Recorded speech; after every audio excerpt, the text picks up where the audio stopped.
¿Qué tal, mis queridos amigos? ¿Cómo estáis? Espero que vaya muy bien por ahí.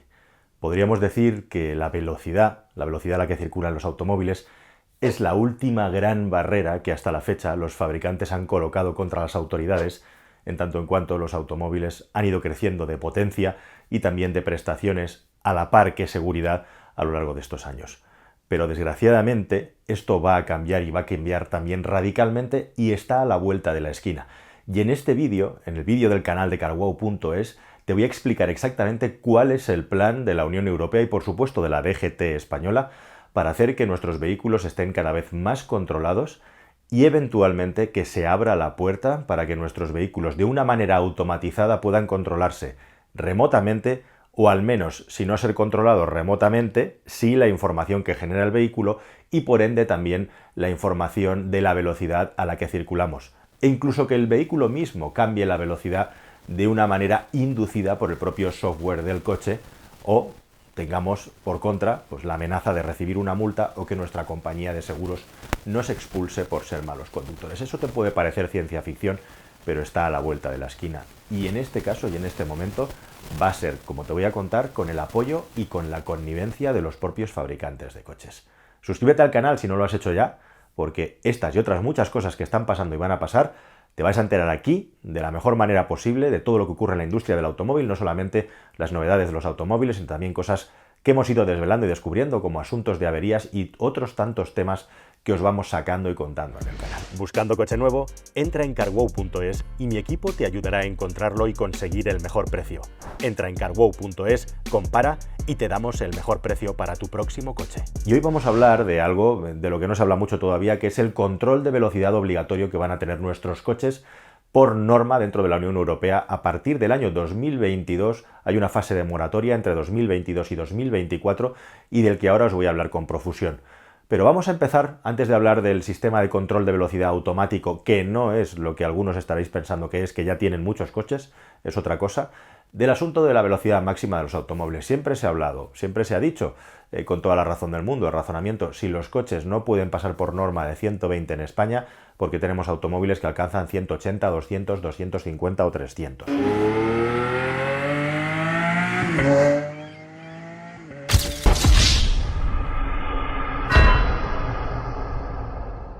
Bueno, pues esta es una guerra, entre comillas, que la industria del automóvil ha venido sosteniendo contra las autoridades en el tiempo y se alegan muchos motivos, tanto de disfrute del coche como de prestaciones, como por supuesto también motivos de seguridad para poder salir de un apuro, ¿no? Pero bueno, la cuestión es que los tiempos cambian y cada vez más marcas se están sumando a la moda de declarar que pasan a tener automóviles con una velocidad máxima de 180 km por hora por motivos de seguridad y para mejorar la accidentabilidad. Esto realmente es curioso e interesante porque el asunto de los 180 km por hora que ha anunciado Volvo y al que se ha sumado recientemente Renault es un bonito brindis al sol, en el sentido de que los accidentes provocados por automóviles que pasan de esa velocidad en vías abiertas, en vías rápidas, son un porcentaje minúsculo de los accidentes mortales de tráfico que hay en carretera. Lo que hace la velocidad es agravar las consecuencias de un accidente, no provocar accidentes de por sí en muchos de los casos que hay accidentes, aunque también, por supuesto, el exceso de velocidad puede provocar, por supuesto, que nos salgamos de una carretera o que no seamos capaces de frenar a tiempo en una situación de emergencia, por supuesto. Pero de por sí, reducir la velocidad a 180 km por hora, el porcentaje que implica en la reducción de accidentes y sobre todo de fallecimientos es ridículo. ¿Qué está pasando aquí? Bueno, hace ya muchos años, en Japón, curiosamente, los fabricantes de automóviles tomaron el acuerdo de reducir la velocidad de los automóviles a 180 km por hora. Y se hizo porque en aquel momento, en aquel lugar, un lugar muy particular y peculiar, el aumento constante de la potencia de los automóviles, el hecho de que los ciudadanos tuvieran acceso cada vez más a vehículos más deportivos y rápidos, estaba implicando un aumento de la peligrosidad porque a los japoneses les gustaba mucho de echar carreritas en determinados segmentos de la población, carreras que muchas veces, hechas en tráfico abierto en un país en el que es muy difícil circular rápido por la densidad de población que tienen y por la estructura social que hay, bueno, pues provocaban accidentes y accidentes muy graves. Y hubo una concienciación muy importante y se decidió que en Japón se iba a reducir la velocidad máxima a 180 km por hora. No sé si esto lo sabías.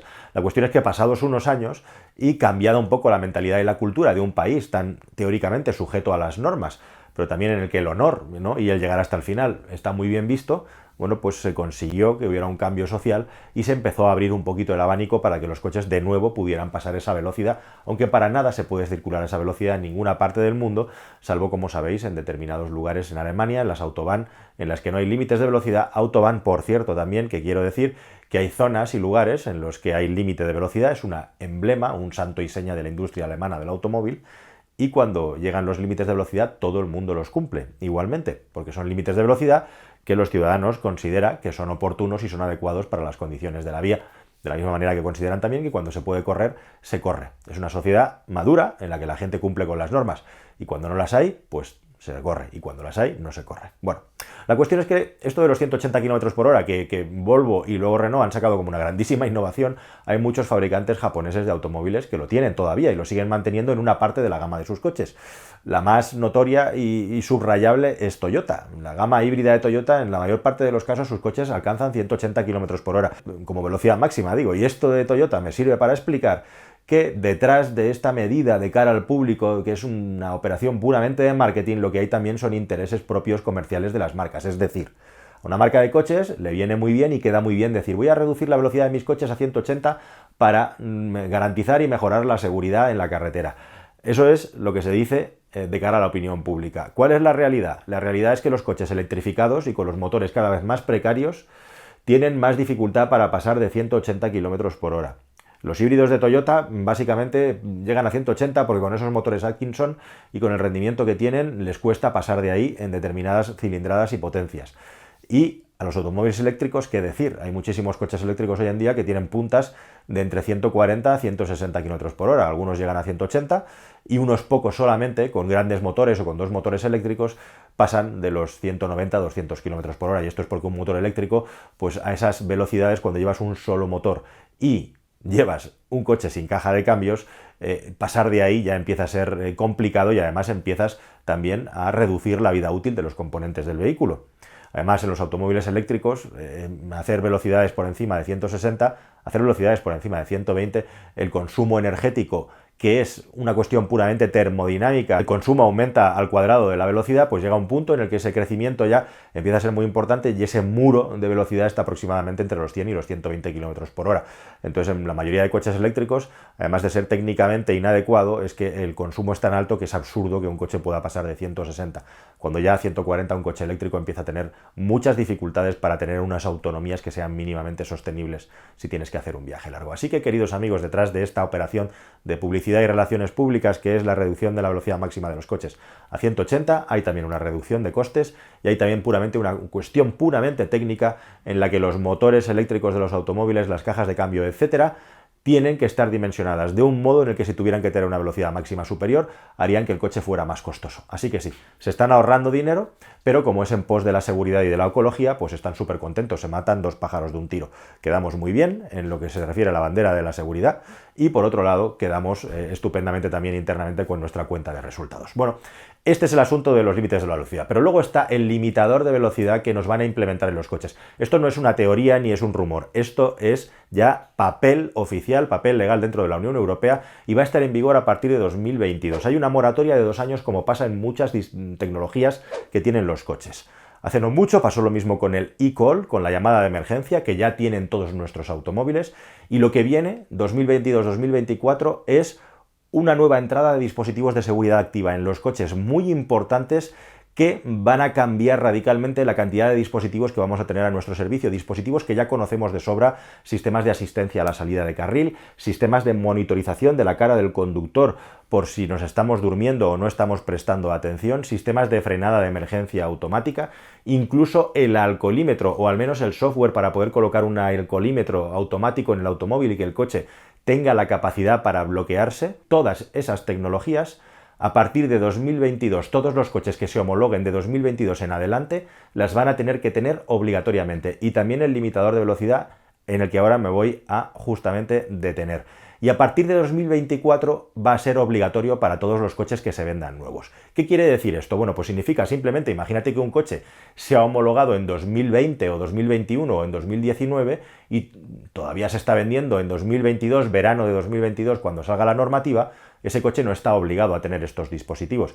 Pero si ese coche nuevo se ha homologado del verano de 2022 en adelante, necesariamente tiene que tener todas estas tecnologías que te acabo de relatar. Y a partir de 2024, si se siguiera vendiendo un automóvil de 2018 homologado en esa fecha, se tendrá que rehomologar con todos estos nuevos dispositivos. Moratoria de 2 años.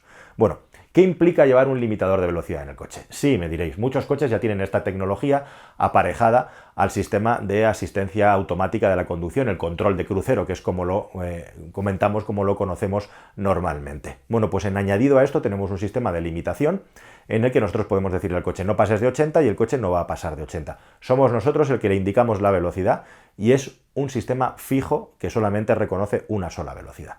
Posteriormente a esto llegaron los reconocedores de señales que nos indican en el cuadro de instrumentos cuál es la velocidad que hay en ese punto en la carretera. Este sistema de asistencia a la conducción basado en las señales de tráfico puede reconocer las señales de tráfico, pero igualmente también puede tener la capacidad de adaptar la velocidad del coche a lo que nos están indicando las señales. Realmente son dos fuentes de información, lo que nos indican las señales y también la cartografía del GPS, lo que nos indica de la velocidad que hay en esa vía. A esto se le llama comúnmente ISA, del inglés Intelligent Speed Assistant.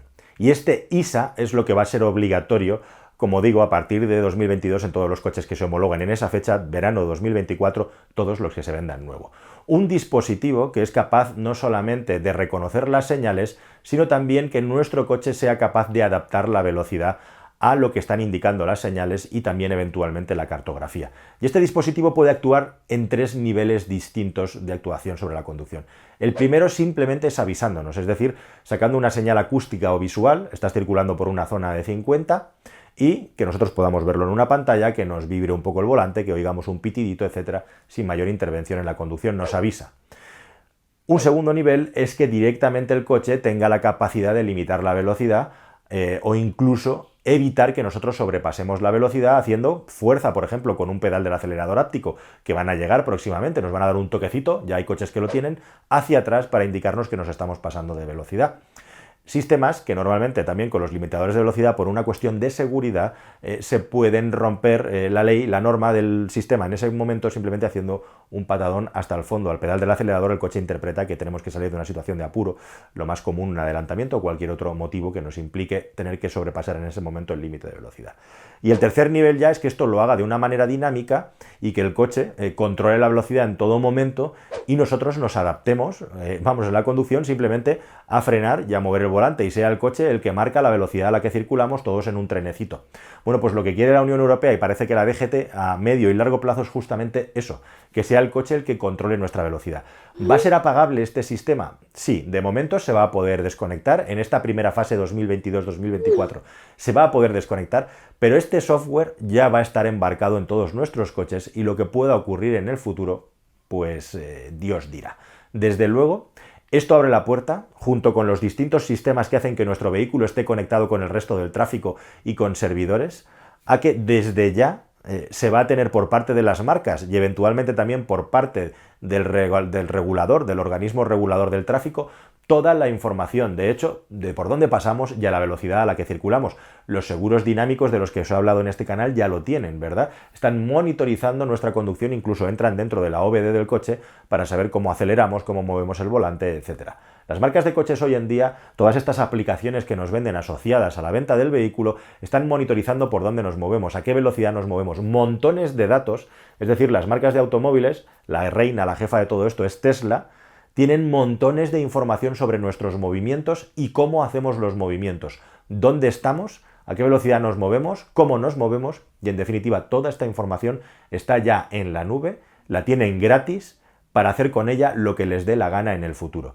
En el futuro también podría tenerlo la administración y podría tenerlo las aseguradoras. De hecho, en unas declaraciones bastante sorprendentes, Luca Di Meo hablaba de que en los próximos coches que van a salir, el próximo Megane, del que os he hablado en este canal, va a tener no solamente un puntuador de conducción ecológica, sino también un puntuador de conducción segura, en el que va a medir las brusquedades, los volantazos en la aceleración, etc.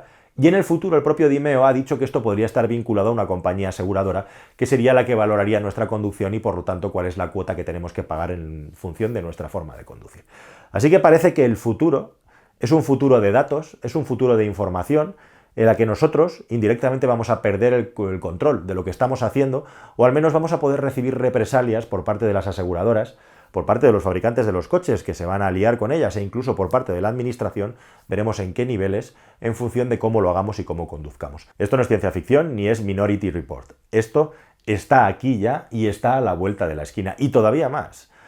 A partir de 2025, más o menos, se va a anunciar la siguiente vuelta de tuerca de esta normativa. Todavía no está muy definido y muy claro qué es lo que va a ocurrir, pero es posible que en esta hoja de ruta todavía haya más hitos y que a partir de 2026, 2028, tengamos nuevos sistemas de control electrónicos dentro del automóvil que nos monitoricen cada vez más la conducción.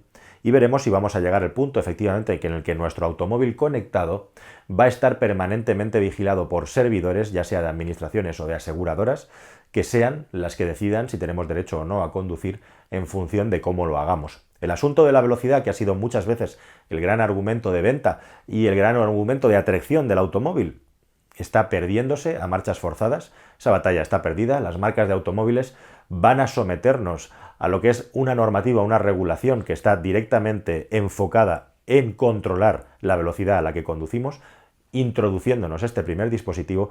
¿Y qué se quedan las marcas de automóviles a cambio? Pues desde luego con datos, con mucha información que utilizarán para vendernos toda clase de servicios, toda clase de oportunidades para ellos de venta, como si de una Netflix, como si de una Google, como si de una Apple o como si de cualquier otra compañía que recolecta datos masivos como una Facebook se tratara.